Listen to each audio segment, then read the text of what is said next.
Buenos días mi gente y bienvenidos a mi canal. Hoy vamos a hablar sobre los diccionarios y los diferentes tipos que podemos usar para mejorar nuestro español. Vamos a hablar sobre los diccionarios de frecuencia, los diccionarios ilustrados, los diccionarios tópicos y, por supuesto, los diccionarios normales.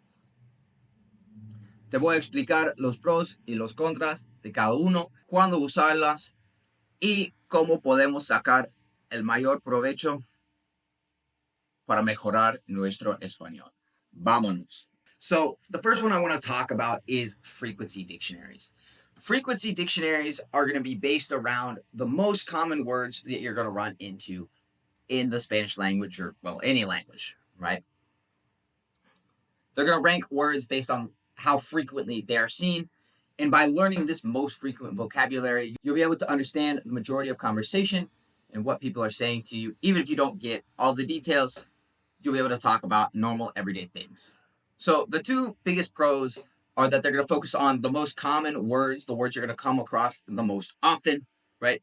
And they're really great for beginners because they give you that core high use vocabulary so that you can start to speak, you can start to understand very quickly. By learning the top 500 or 1,000 words in a language, you're going to get a quick grasp on that core vocabulary and you're going to be able to understand a large portion of common texts and conversations, right? Now, one big problem is that they don't really teach the words in context. They don't give you the reason why things are happening, just the words and their frequencies, right? So you might know the word and what it translates to, but you might not know how to use it in context. They also are going to miss out on a lot of the nuance of vocab. They might not focus on conjugations, on tenses. They might not explain to you the situation necessarily in which they're being used, right? And you're also going to miss out on regional things, right? Regional usages.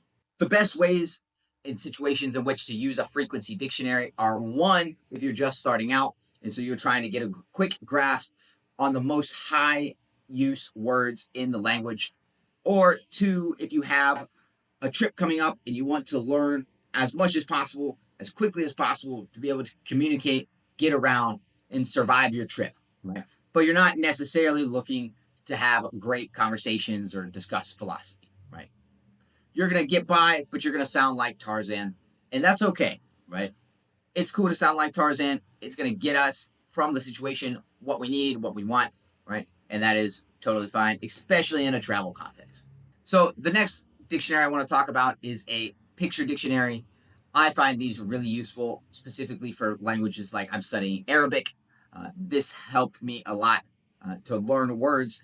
And the reason, one of the pros to this is that it's going to pair the word with the item, right? And by pairing the word with the item and not just another word in English, what we're doing by doing that is we're skipping the step where we have to translate everything. Because instead of going that lion is leon, okay, I went to visit the leon at the zoo, right? We can see the image of the lion and we're like, that's a leon. I studied it, right? I saw this. You can also take this idea of pairing the word with the image and do it with flashcards on Quizlet.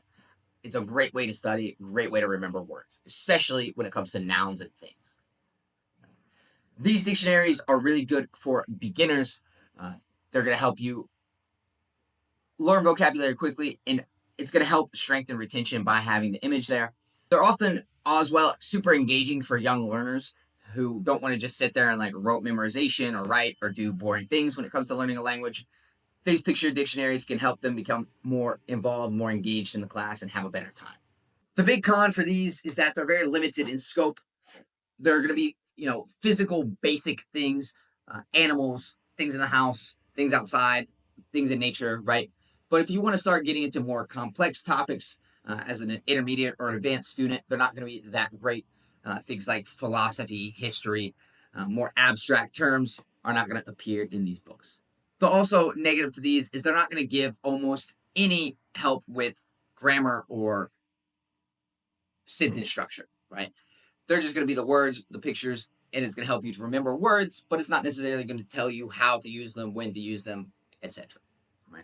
The good news is with picture dictionaries, it's pretty clear when you're going to use the word. You just got to put in a little bit of study. Otherwise, outside of that, in order to get the grammar and the sentence structure, right?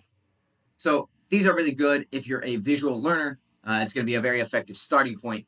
And also if you're like young kids, travelers, people who just want to pick up basic words to be able to say super simple phrases and just kind of get by, also a fantastic tool. Next up, we're going to talk about topical dictionaries. So this could be one of two things, either like a very specialized, like for example, medical dictionary focused on in-depth terms within one specific field, like medicine or law, aviation, technology, whatever. Or it might be dictionaries that are grouped by subjects, right? So you might get one section that's devoted to aviation, one section that's devoted to law, one section devoted to government, philosophy, yeah, etc. Right? They're really useful for mastering specific vocabulary in specific contexts like business, medicine, law, right? They're going to give you a lot of in-depth explanations.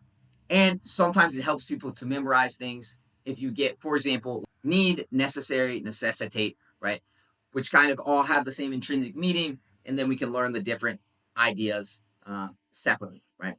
So, kind of the con of this is that it can be a little bit limited in focus. You might not. So, if you're learning like the language for, general conversation or travel, these aren't going to be super helpful. These are more for advanced students, intermediate students who are looking to go in depth, seriously expand their vocabulary, or maybe even get ready to go to like college or take some kind of business English course, study for a test in Spanish, right? That's who is going to get the most use out of topical dictionaries. And then last but not least, we have the classic, normal, regular dictionaries like we've seen since we were small children. These are going to be your go-to. This is what you're going to want most of the time, right? They're going to list words alphabetically. They're going to give you definitions. They're going to give you the parts of speech, pronunciation, right? And they're going to give you a lot of tools that are going to be useful on your journey. So these are really good because they're going to give you the most comprehensive overview of what you're looking at. They're going to get into pronunciation, part of speech, where it goes in the sentence, right? And these are going to be the best when we're looking up things for, academic or research topics. Maybe you're studying in school and you need a word, or just to increase overall language mastery. These are definitely going to be the most best and the most versatile, right? Now, if you're a beginner, this is probably not the place I would start. They can be a bit overwhelming. There's a lot going on. You need a little bit of a grammar base to be able to understand them and use them effectively. You need to know kind of what the parts of speech are. You need to know the conjugations, have a little bit of a grasp already on pronunciation, things like that, right? And, these are also not dictionaries that are super good for just learning vocab. I think the picture dictionaries or like the topical dictionaries even are much better for that. But they are very good for getting the most amount of information and learning really, really well what the word is, where it goes. And it's also going to give you different use cases, right? A super great online dictionary is www.spanishdictionary.com. It's a fantastic website. And the reason I love it so much is because it provides examples. So when you go and put catch in there, right, it's going to give you all kinds of different examples so that you can accurately choose which word you need, from like catch a ball to catch someone doing something to a catch as in like fish, you know. Uh, it's going to give you all of those options. So regular dictionaries can be used kind of at all levels, but they're really, really useful for once you're kind of in that intermediate stage. You're getting into lots of reading and you need to look up words, or you're even in that advanced stage and you want to be very specific. You want to look for synonyms or antonyms to be able to make your writing even better. So to wrap up, let's talk about how to best use each of these dictionaries in order to study. So frequency dictionaries, these are really, really good in the beginning. They're going to help you build up a core vocabulary and get the basics of the language down so that you can go out and start to speak and start to be around people and practice and have fun with the language. After that, I would move on to the picture dictionaries. It's going to allow you to go theme by theme, maybe like the house, maybe outside, maybe nature, maybe the car, right? And really delve into physical, concrete vocabulary that you're going to need in your everyday life and increase your vocab. After this, I would probably be thinking to use topical dictionaries to get deeper into more abstract concepts like history, philosophy, whatever you're interested in. And then I'm going to use normal dictionaries mostly as reference tools to look up words and make sure that I'm using the right word, using it in the right context, and getting any of the other grammar or sentence structure information that I'm going to need.